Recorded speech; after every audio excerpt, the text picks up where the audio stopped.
With the announcement of the Marvel Legends Quantumania wave, I thought it'd be a better time than ever to take a look back at what I consider to be one of the worst MCU Marvel Legends we've ever gotten, which is this Ant-Man and the Wasp, Ant-Man from the Call Obsidian wave. Now, I don't have the Call Obsidian Build-A-Figure here with me. If you have it, you probably know it's quite inaccurate.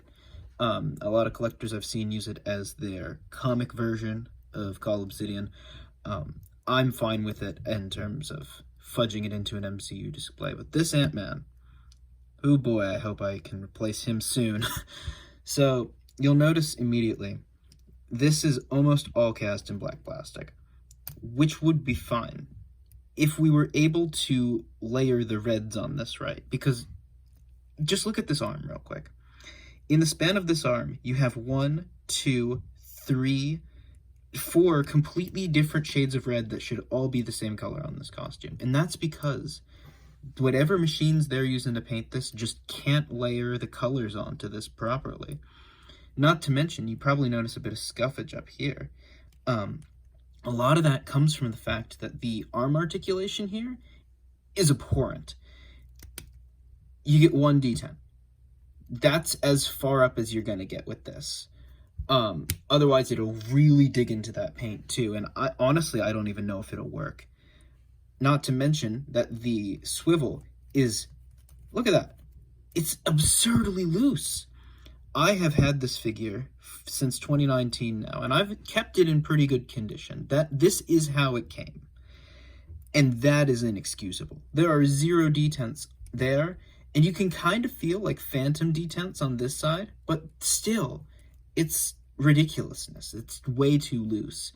The arms, in comparison, are pretty tight, but that becomes problematic when it's so loose. I can barely get him to hold his helmet sometimes because the arm just kicks back because of the weight. And you'd think that's what they want you to do with this hand, but it's not thick enough, or it's too thin, to grab any real part of the helmet and hold it up. So why they would do a fist and then a C-grip on this thing is beyond me. Now, it stands alright, the leg articulation is pretty solid. He can't quite kick his own ass, but solid enough there. The head sculpt is by far the best part. It's not 100% Paul Rudd, but that smirky smile is just something else. Torso also looks pretty fine, but that belt, it probably is just mine in this case, but it got a little bit splotchy. But this leg paint is also terrible. Those silver lines just feel so hastily applied. Below the leg, everything's fine, and of course the sculpt itself is really well detailed. They would use parts of this for Death Dealer. That's what they would reuse, I think, the legs and maybe mid-torso for.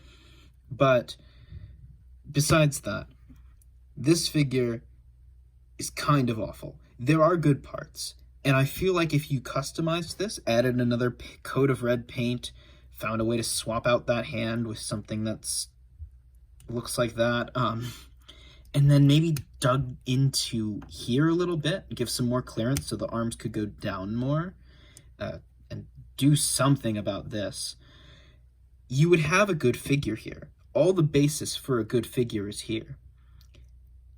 It's just not there. I feel like Hasbro really missed the mark on this one, and if I remember correctly, there were millions of this thing in stores, so it's kind of inexcusable for such a mass-produced wave to have such QC issues like this. I'm glad, for the most part, Modern Legends are better than this, and hey, that Quantumania Ant-Man looks like it'll be a solid replacement. I should also probably talk about the helmet. It's an alright sculpt. A lot of people don't like the marbling, and as you can see on my copy, it's pretty intense with almost what looks like a pyramid shape up there.